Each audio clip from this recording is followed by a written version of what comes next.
¿Volarías en un globo con gas inflamable? Hoy conocerás el vehículo aéreo más grande jamás construido y cómo se incendió y desapareció en 35 segundos. Pero a diferencia de lo que mucha gente piensa, no fue por este accidente que los dirigibles dejaron de usarse. Antes que nada, vamos a entender qué es exactamente un dirigible. Es un globo, es decir, es un vehículo que tiene en total una densidad menor que la del aire, por eso flota. Estamos acostumbrados a ver esos globos que tienen una forma similar a un peón, una gran bola. Esos globos no son de ese tipo, son de aire caliente y vuelan siguiendo la dirección del viento. Subes un poco para agarrar una corriente de viento que va a un lugar, luego bajas para agarrar otra. No tienes un control muy exacto de lo que sucede. En la historia es otra. Dentro de él va algún gas que sea menos denso que el aire, hidrógeno o helio, y sí tienes control por motores. Entonces, va exactamente a donde quieres. Y lo más genial, ¿sabes quién fue el tipo que dominó esto? El primero que logró controlar un dirigible, de hecho. Santos Dumont. Escuchamos mucho sobre él debido al 14 bis, pero mucho antes del 14 bis, él estaba trabajando en dirigibles.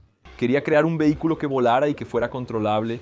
Y lo logró. Creó pequeños globos con motor de combustión, convirtiéndose en la primera persona en dominar por completo un vehículo aéreo. Se hizo muy famoso en esa época.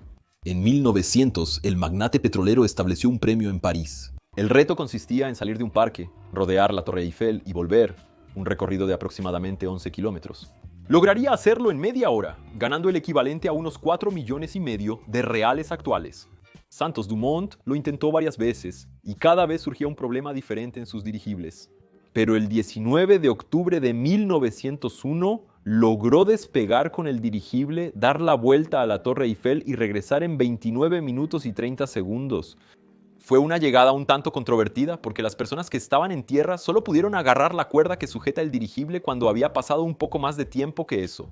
Hubo una polémica y tal, pero al final Santos Dumont ganó el premio y además dio la mitad a sus mecánicos y la otra mitad a la gente pobre de París.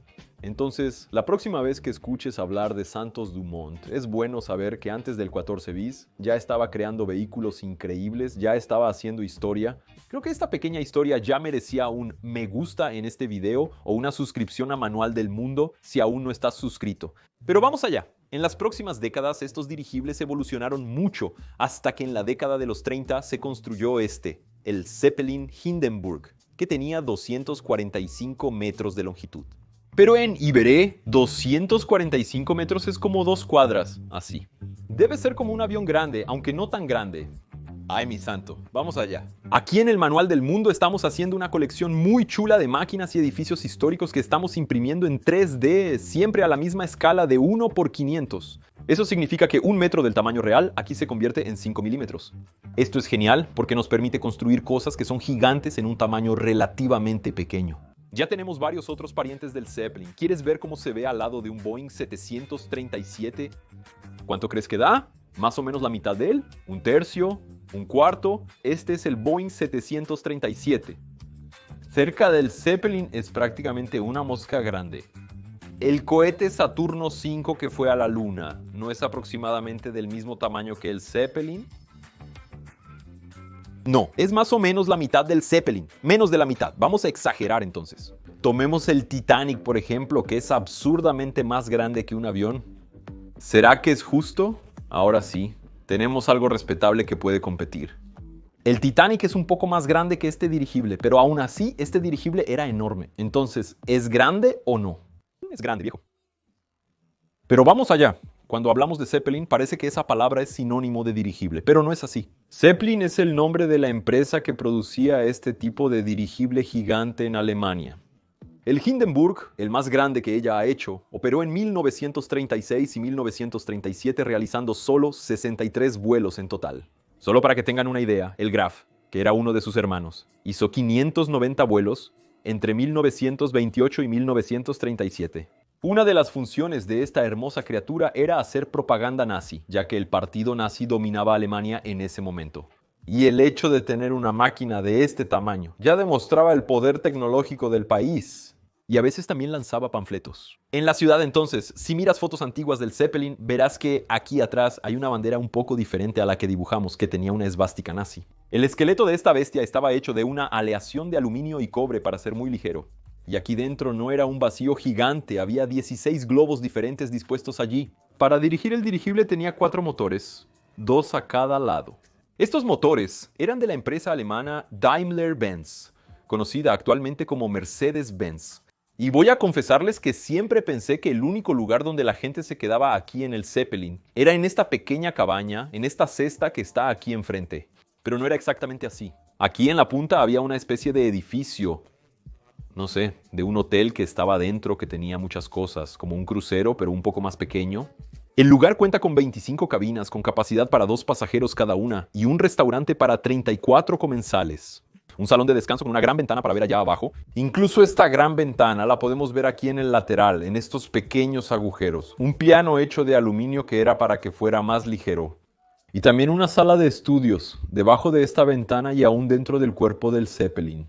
Tenía las cabinas de la tripulación, el personal que trabajaba allí, cocina, comedor y área de servicio. Solo piensa en todo eso volando. También la cabina del piloto, esa pequeña punta de abajo. A pesar de la tecnología, la bestia no era muy rápida. Se movía a 135 kilómetros por hora. Para esa época no era tan lento. Como referencia, un barco para salir de Europa. Viajar a Río de Janeiro tomaría entre 15 y 20 días. El Zeppelin lo hacía en 100 horas, lo que daba poco más de 4 días.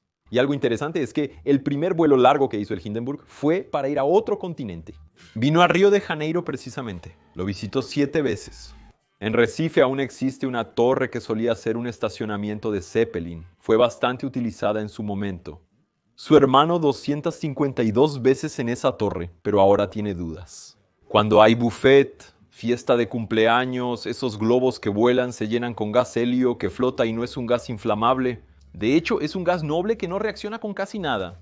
Aquí se usaba hidrógeno, que es el primer elemento químico de la tabla periódica, pero su gas es el H2, una molécula formada por 2 átomos de hidrógeno, y que es extremadamente ligero. Es lógico que no podría dejar de fabricar un poco de hidrógeno para mostrarles. Este globo está lleno de hidrógeno, pero no mostraré cómo se hace porque es peligroso. Si suelto el globo, sube. Quizás pienses que no puedes fabricar hidrógeno para poner muchos globos en una fiesta y luego volarlos todos de una vez. No es buena idea por 2 razones. Primero, el hidrógeno escapa fácilmente. Su molécula es muy pequeña y atraviesa la goma. Hay globos especiales para helio, pero el hidrógeno es aún más pequeño.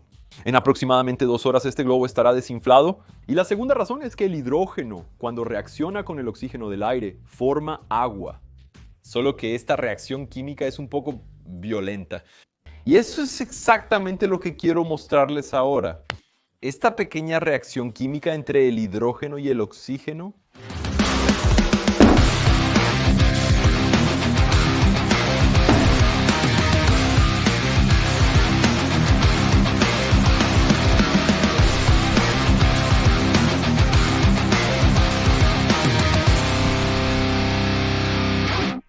ahora se puede entender el peligro de la situación. ¿Qué pasaría si alguien llegara con una antorcha debajo del Hindenburg? Mucha gente cree que usaban hidrógeno solo porque era más barato, pero no es así. En ese momento, Estados Unidos era prácticamente el único productor industrial de helio. En 1927 dejaron de exportar para satisfacer la demanda interna y vender al propio país. El Hindenburg fue diseñado para usar helio, pero debido a una prohibición tuvieron que usar hidrógeno, que tiene otra ventaja. Es más ligero que el helio, lo que permite llevar más peso y personas, pero salió mal, ¿no?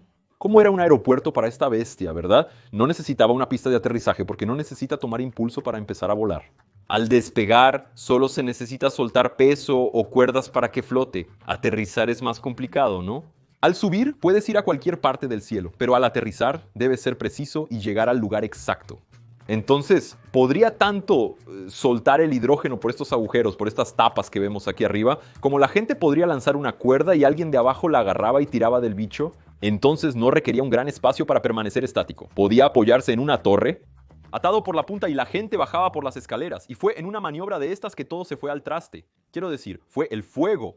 El 6 de mayo de 1937 el Hindenburg se disponía a aterrizar cerca de Nueva York, pero había una alerta de tormenta. Se quedó volando allí un poco para dar una vuelta sobre Nueva York, hasta acercarse a la torre, y entonces se utilizó este método de lanzar las cuerdas. Se liberó hidrógeno, lo que requería un reabastecimiento que tomaría mucho tiempo. Ya había un retraso y en ese momento comenzó a incendiarse. Todo sucedió muy rápido, viste el globo explotando allí, el hidrógeno se incendia muy fácilmente. Y en 35 segundos ya había desaparecido. 36 personas murieron, 22 tripulantes, 13 pasajeros y una persona en el suelo. Hay muchas fotos, muchos videos de este accidente, porque como deben haber imaginado, el Hindenburg llamaba mucho la atención. Todos querían ver a esta bestia gigante en el cielo y no pasaba todo el tiempo. Cuando aterrizaba cerca de Nueva York, había varias televisiones y personas tomando fotos. Lo extraño es que nadie sabe con certeza qué ocurrió. Tenía un revestimiento plateado para reflejar la luz solar y evitar el sobrecalentamiento interno. El tejido era relativamente inflamable, compuesto por polvo de aluminio, óxido de hierro y celulosa en la pintura. Era básicamente un combustible de cohete. No solo era relativamente inflamable, sino muy inflamable. Pero el rayo no es una buena hipótesis, ya que resistía a los rayos. Se rumorea sabotaje, pero no hay pruebas. No fue hidrógeno liberado en el momento de descender, porque siempre liberaba hidrógeno al descender y hasta entonces no había ocurrido nada. Una hipótesis es que durante la tormenta se cargó de electricidad estática, como si fuera una nube. Al lanzar la cuerda, esta puede hacer contacto con el suelo, soltar una chispa y provocar un incendio. Otra hipótesis es que durante la aproximación a la torre, que fue un poco turbulenta, se pudo haber realizado alguna maniobra más forzada que sacudió la estructura y dejó escapar hidrógeno. La fuga podría haber sido interna en el Zeppelin, lo que habría provocado que el fuego comenzara desde adentro. A pesar de las hipótesis, no se sabe con certeza si el fuego comenzó con el hidrógeno o con la pintura, que también era peligrosa. Estos vehículos ya no existen en este tamaño. Hay varios pequeños que no se comparan con la bestia de este. Podrías pensar que este accidente detuvo todo, pero no fue así. En ese momento, mucha gente tenía miedo de volar con hidrógeno. Además, no se podía comprar helio porque Estados Unidos no lo vendía. Lo que marcó la diferencia fue la llegada de la Segunda Guerra Mundial. La aviación cambió mucho debido a los aviones de guerra. Es evidente que un avión es una máquina más ágil y confiable en una guerra. Un dirigible que se mueve a 135 km por hora, además de ser gigante, es muy fácil de acertar con un disparo y explota. Durante estos años de guerra, los aviones se desarrollaron y mejoraron mucho. Al terminar la guerra, las empresas aprovecharon esta tecnología para ponerla en los aviones civiles y de transporte de pasajeros. Eso es lo que hizo Boeing, por ejemplo. Y es por todo esto que hoy puedes tomar un avión en Río de Janeiro y llegar a Europa en 12 horas y no en 100 horas y 40 minutos, como sucedía con el Zeppelin. Pero hablemos la verdad, vamos. Tomar un vuelo con una habitación privada, salón, restaurante, donde puedes escuchar el piano mientras miras en silencio por la ventana, con todo pasando allí abajo. Llegaste hasta el final, así que recordaré que este fin de semana lanzamos nuestra enciclopedia británica para curiosos, volúmenes 1 y 2 en Belo Horizonte y Goiânia. El próximo fin de semana estaremos en Recife y Salvador. Los horarios están aquí al lado. Y hay otra novedad muy genial. Acaba de llegar de la imprenta. Mira, huele a libro que acaba de ser impreso. Nuestro Misterios del Universo es un hermoso libro de astronomía. No sé si estará en las librerías en estos lanzamientos porque todavía está en camino. No sé si llegará a tiempo. Pero de todos modos ya estoy hablando con la asistente, nuestra editora, para hacer al menos 6 lanzamientos a principios del próximo año, ¿vale? Y si vas a los lanzamientos, no olvides verificar antes con las librerías. Cada librería tiene una regla diferente para obtener la contraseña y tal. ¿Cómo están las contraseñas? Solo entra en su Instagram. Estoy dejando el perfil de las librerías aquí en la descripción del video. Y si no eres de estas ciudades y quieres saber dónde comprar el libro, cómo funciona, también estoy dejando un enlace de Amazon con todos los productos del Manual del Mundo. Puede ser una oportunidad genial para regalar en Navidad ahora que se acerca. ¿Listo? En esta onda de tragedias con grandes máquinas de ingeniería, ya contamos una vez la historia de los hermanos del Titanic. Quizás nunca habías oído hablar de que el Titanic tenía barcos hermanos que eran prácticamente idénticos a él y que también tuvieron sus graves problemas. Creo que vale la pena que lo conozcas.